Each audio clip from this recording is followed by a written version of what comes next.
ശിവൻ ചെല്ല്, റെഡിയാവും. അങ്കിളെ പെട്ടെന്ന് വരണേ. പോകുന്ന വഴിക്ക് അച്ചാച്ചന്റെ അടുത്ത് കേറാനുള്ളതാ.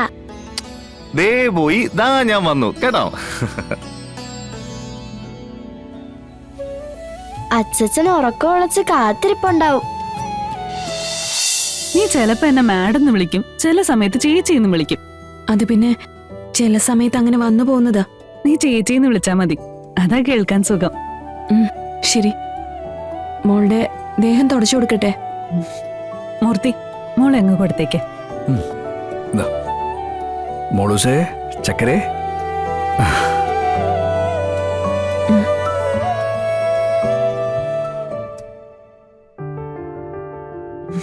ആത്മാർത്ഥതയുള്ളവളാ, ഇതുപോലുള്ള ആൾക്കാരെ കിട്ടാൻ പ്രയാസോ. അത് ശരിയാ. ഏജൻസി വഴി വരുന്നവരൊക്കെ കുട്ടികളെ തല്ലുന്നൊക്കെയാ പറയുന്നത്. നമ്മളിതൊന്നും അറിയുന്നില്ലല്ലോ.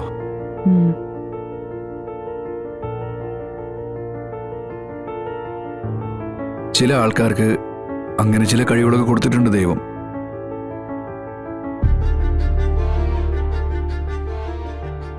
കുഞ്ഞുങ്ങളെ എടുക്കാനും കുളിപ്പിക്കാനും ലാളിക്കാനും ഒക്കെ നല്ല വശാ.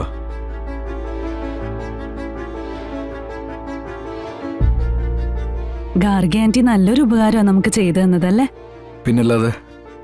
അതിന് ഗാർഗി ആന്റിക്ക് പ്രത്യേക നന്ദി.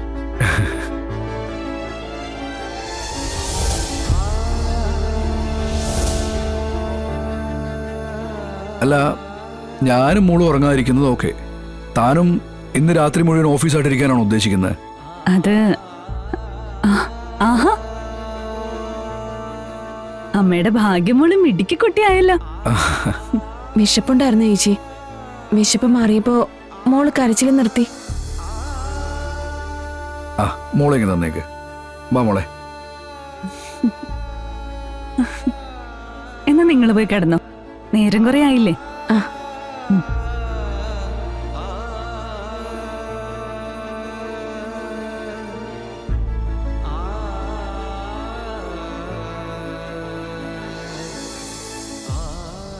കേട്ടില്ലേ മൂർത്തി, ഇവൾക്ക് വിശന്നിട്ടായിരിക്കുമെന്ന്.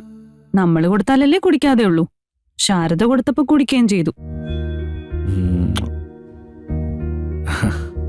അയ്യോ, അല്ല, കുപ്പിപ്പാല് ശാരദ എടുത്തില്ലല്ലോ. കിച്ചണിലാണെങ്കിൽ വേറെ പാലും ഇല്ല. പിന്നെ എങ്ങനെ അവള് മോളുടെ വിശപ്പ് മാറ്റി? എടോ, താനെന്താ ആലോചിക്കുന്ന?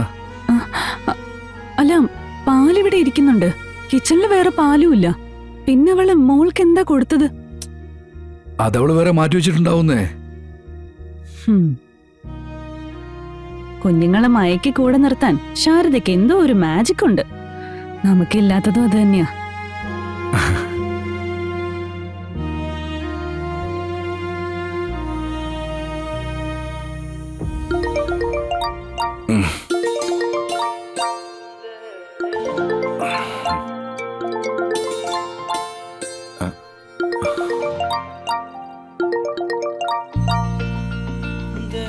അയ്യോ, 4 മണിയോ?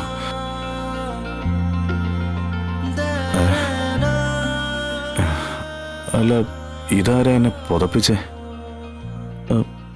അവരാരും ഇതുവരെ എഴുന്നേറ്റില്ലേ?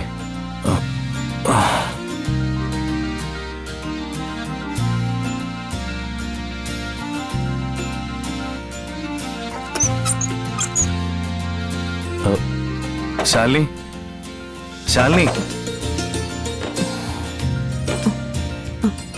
എന്താ? അല്ല, കുട്ടികൾക്ക് ടൂർ പോകണ്ടല്ലേ? 5 മണിക്ക് സ്കൂളിലെത്തണം. സമയം എന്തായി? മണി 4 ആയി. സത്യേ, എഴുന്നേക്ക്. പപ്പി, എഴുന്നേറ്റ്. ആദ്യം പപ്പിയെ വിളിച്ചോണത്തമ്മേ. മോൾ ആദ്യം പോയി റെഡിയാവ്, പിന്നെ പപ്പിയെ വിളിക്കാം. അതെ, പോകുന്ന വഴിക്ക് അച്ഛന്റെ കയ്യിൽ നിന്ന് വഴിപാടിനുള്ള ആൾരൂപം വാങ്ങിക്കണം. അതൊക്കെ നമുക്ക് പോകുന്ന വഴി മേടിക്കാം. ശാലിനി വേഗം റെഡിയാ നോക്കിയേ. സത്യേ, എണീറ്റ് വാ മോളെ, വാ. പപ്പി, എഴുന്നേറ്റ് വാ.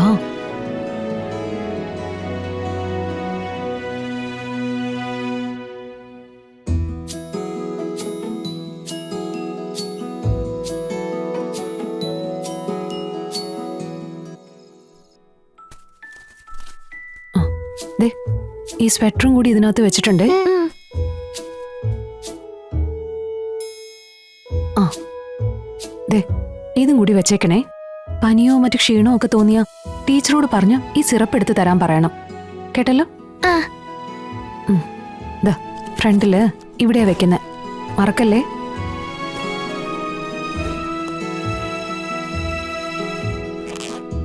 ഇനി എന്തെങ്കിലും വെക്കാനുണ്ടോന്ന് ഓർത്തു നോക്കിയേ.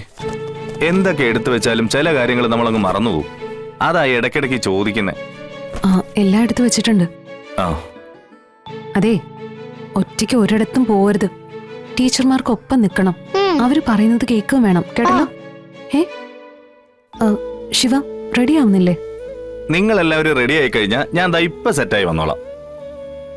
ശാലിന് കുട്ടികൾക്ക് കഴിക്കാൻ എന്തെങ്കിലും എടുത്തു കൊടുത്തേ. അതൊക്കെ ഞാൻ എടുത്തു കൊടുത്തോളാം. ശിവ റെഡി ആയിട്ട് വാ, സമയം പോന്നു. ആ ശരി, ദേ 5 മിനിറ്റ് ഞാൻ ദാ കുളിച്ചിട്ട് ഇപ്പൊ വരാം. അയ്യോ, ഞാനൊരു കാര്യം മറന്നു. എന്ത്? പിന്നെ കുട്ടികൾക്ക് കൊണ്ടുപോകാനുള്ള ചിപ്സും ബിസ്ക്കറ്റുകളും വാങ്ങിച്ചത് ബാഗിലേക്ക് എടുത്തൊന്ന് വെച്ചേക്കണേ. ആ അതൊക്കെ ഞാൻ എടുത്തു വെച്ചോളാം. ശിവൻ ചെല്ല്, റെഡിയാവ്. അങ്കിളെ പെട്ടെന്ന് വരണേ. ആ. പോകുന്ന വഴിക്ക് അച്ചാച്ചന്റെ അടുത്ത് കേറാനുള്ളതാ. ദേ പോയി, ദാ ഞാൻ വന്നു കേട്ടോ. അച്ഛൻ ഉറക്കം ഉളച്ച് കാത്തിരിപ്പുണ്ടാവും.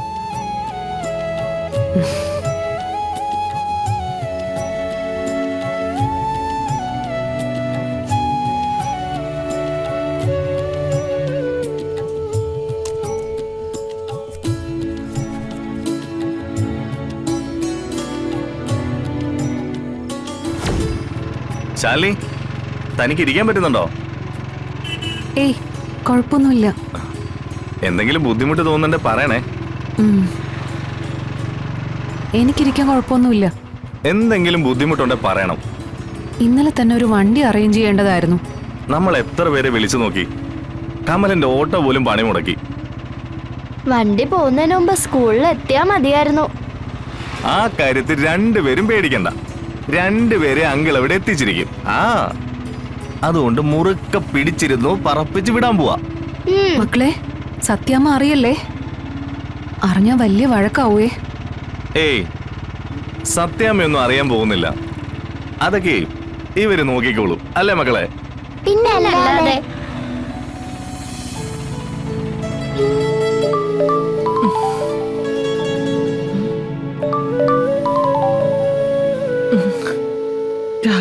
രാഘവേട്ടൻ ഇത് എവിടെ പോയി?